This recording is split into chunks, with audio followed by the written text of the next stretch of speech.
asked yourself, how come I am feeling emotionally upset yet again? A friend of mine has shared a story with me that she was going through, and she kept saying, why am I feeling upset again? And so we talked about it, and we've come to one very clear conclusion. And this is what I want to share with you in this video. So if you want to find out the one reason that's behind most emotional upsets, stay tuned, and I will give you the steps to take, what you can really look out for and what you can do to change that you will not feel so emotionally upset. Hey, I am Cummins. I am the founder of LiberatingHearts.com. I'm an energy healer and a self-love mentor, here to help you to love yourself unconditionally so that you can live your life from love instead of emotional upsets. Okay, so what is the reason why you get emotionally triggered or upset? Why do you come home from a certain event or maybe a gathering with friends or being with your partner and feeling emotionally somehow in some ways upset? So let's just take a few examples. Maybe you feel disappointed, very typical, often felt emotion. And it's really important to ask yourself, so now you know you feel upset. You might have been to a party, or maybe you went to a gathering, and you probably went there with an expectation, and that expectation didn't come into fulfillment. And now you're feeling emotionally disappointed, upset. Most people then tell the story, oh, this was really bad, I don't like that. And then you make certain decisions from that feeling of disappointment, and maybe you won't go to parties anymore or less, you know, and you're basing your life on that disappointing experience. How can you ever have a fulfilling, harmonious, loving, peaceful life when you base your life expectations, your life experience on negative events? It's only going to get worse from there on, right? Okay, so number one tip is ask yourself, how come I am feeling disappointed? Now, there's another example might be that you are demanding certain behaviors of your partner or children or friends or parents. And if you're not getting that behavior, then again, you feel upset. That expectation that you had was not manifested by them. So you're depending on those people around you to feel okay. And or you might feel unwanted. A certain, again, scenario happened, and you conclude and assume that the other person or people around you don't want you. They might even ignore you. You maybe think they ignore you, or they reject you because of the way you are, or the way you look, or the way, you know, maybe your race, yeah? Okay, so all of these outcomes are based on the same reason that we are expecting a certain outcome, that we actually need or want a certain outcome. So if you don't get the approval of, say, you have performed, or maybe you have done a speech, or maybe you've just shared something and you didn't get anything back from the other person that you were having this experience with, and now you're feeling that they are not approving of you, or they don't love you, something like that, yeah? You're making assumptions, and these assumptions are untested. You don't know if they are true. And now really notice the key here. You need to have something from the other person. You want the other person to behave in a certain way, or do something, or say something, acknowledge you, do something for you. Can you see that?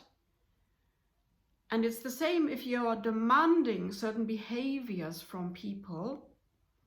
You should have really not said that to me because that made me feel less than.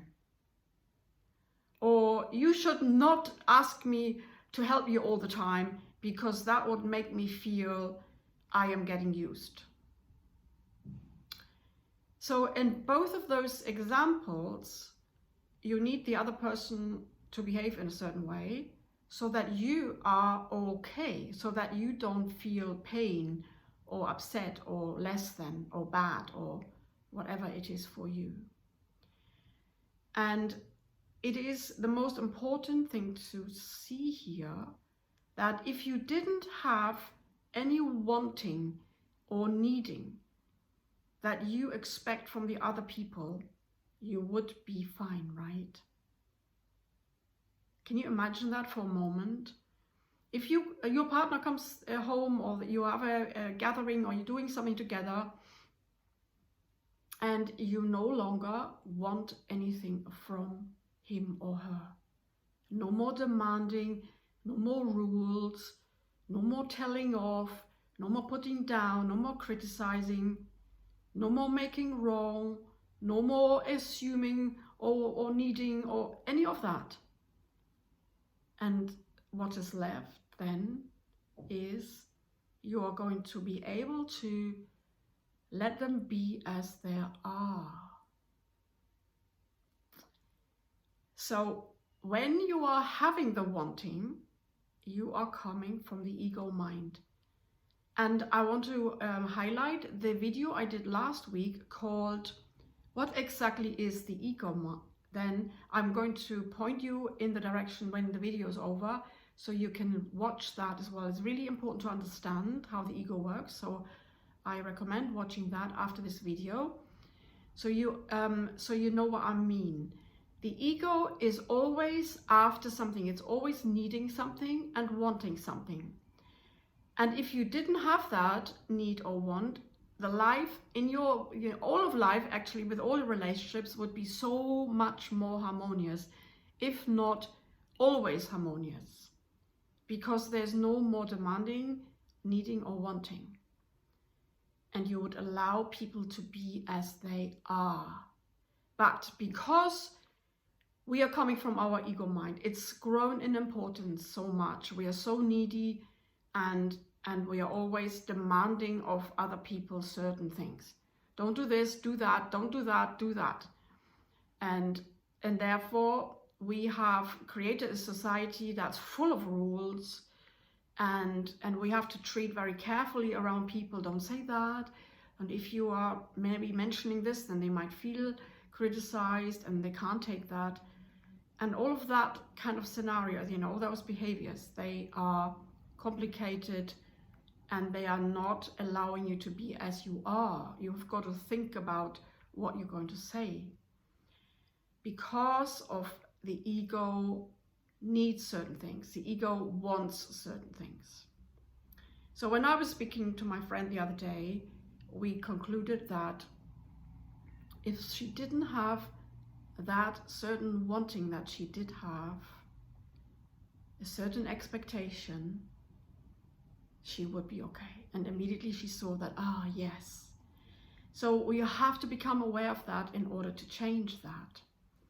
Because you are the conscious creator of your reality. A lot of us are unconscious creators, by the way.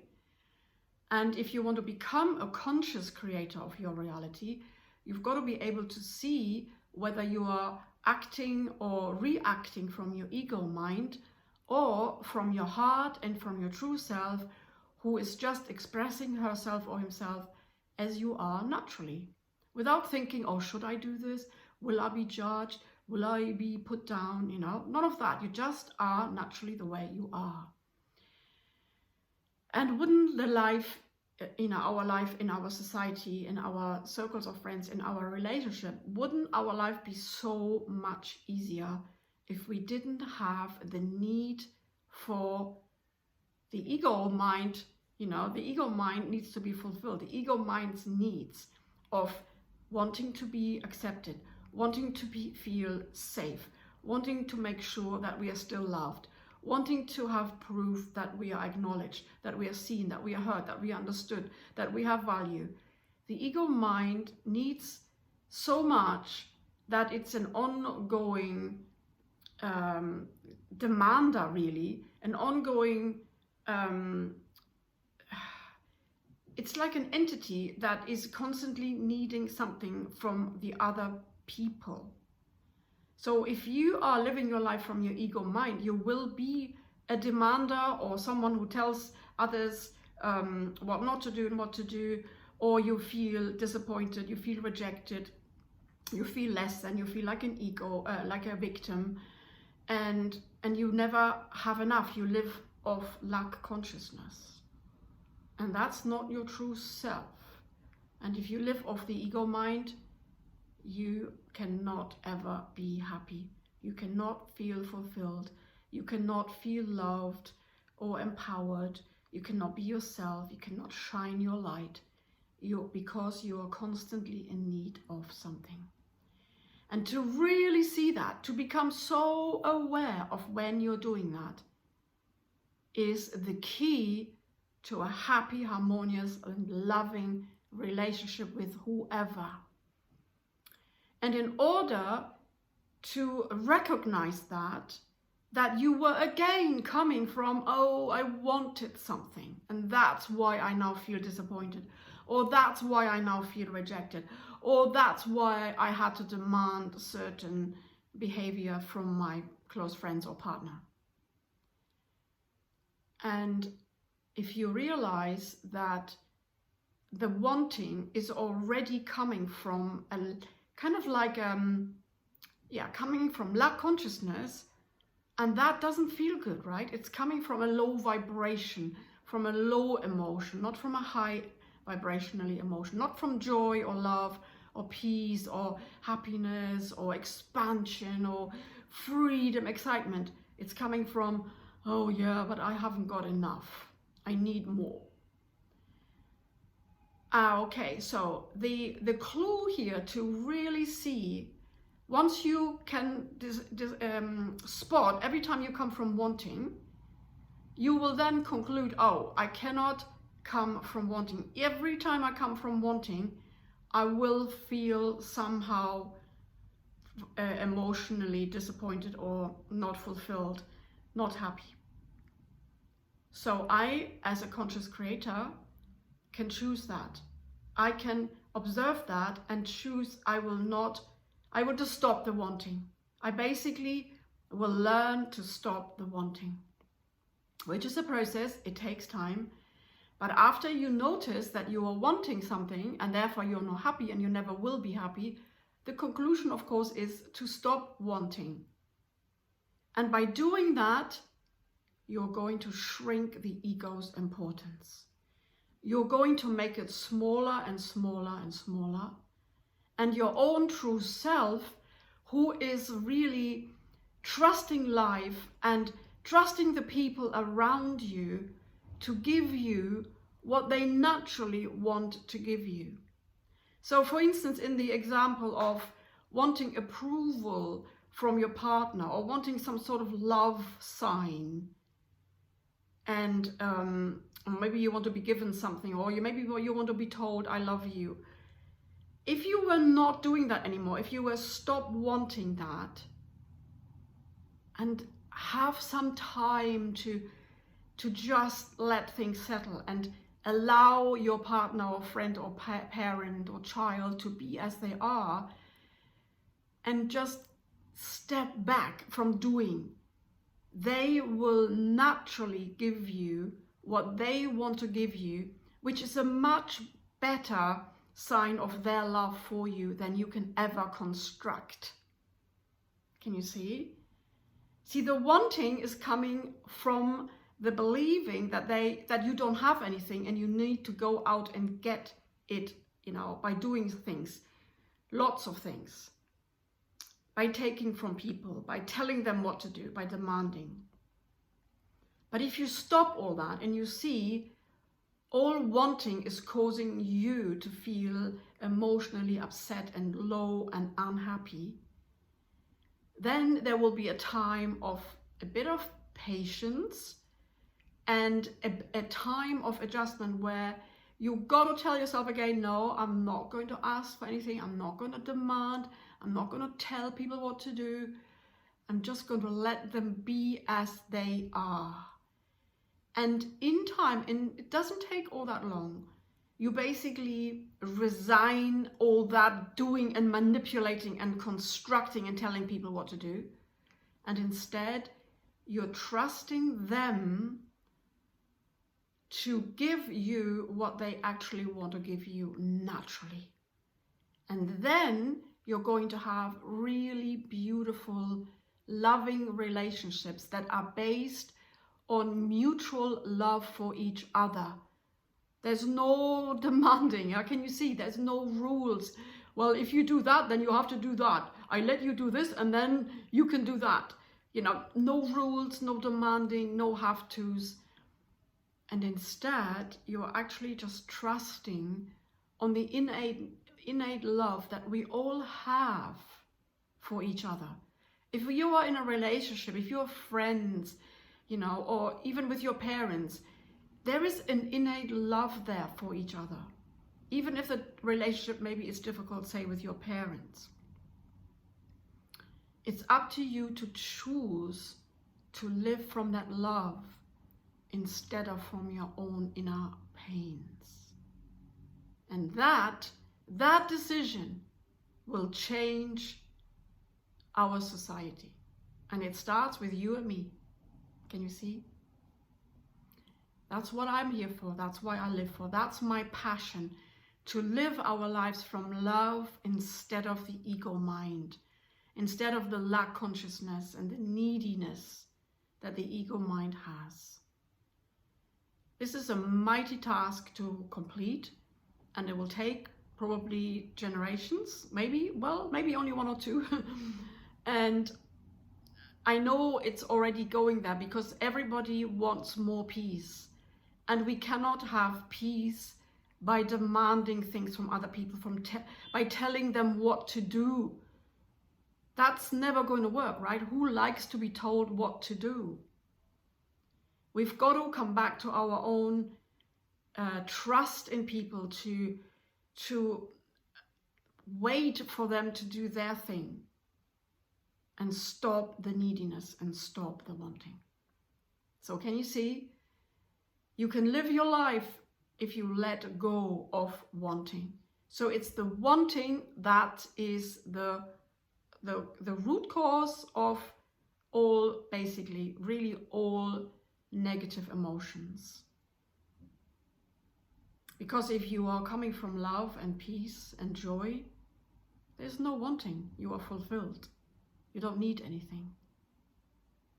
So the journey here is from going from needing the ego, what the ego might need, to coming back to your true self, to your heart. And for that, we have to shrink the ego's importance. We have to shrink the influence of our ego mind in our life. And that's a task, and that needs dedication. It needs awareness and willpower. And this is what I am here for. This is what I am passionate about, because I want our society to live from love instead of fear, ego-based fear. If you have a question for me to do with your relationships, and let me know, please do ask them. I love to make videos about your challenges. And if you got anything else you want to share, please do. I am really looking forward to being with you again next week, and I hope to hear from you. Have a beautiful remaining day, and remember to live from love and to make yourself happy that way. Bye for now.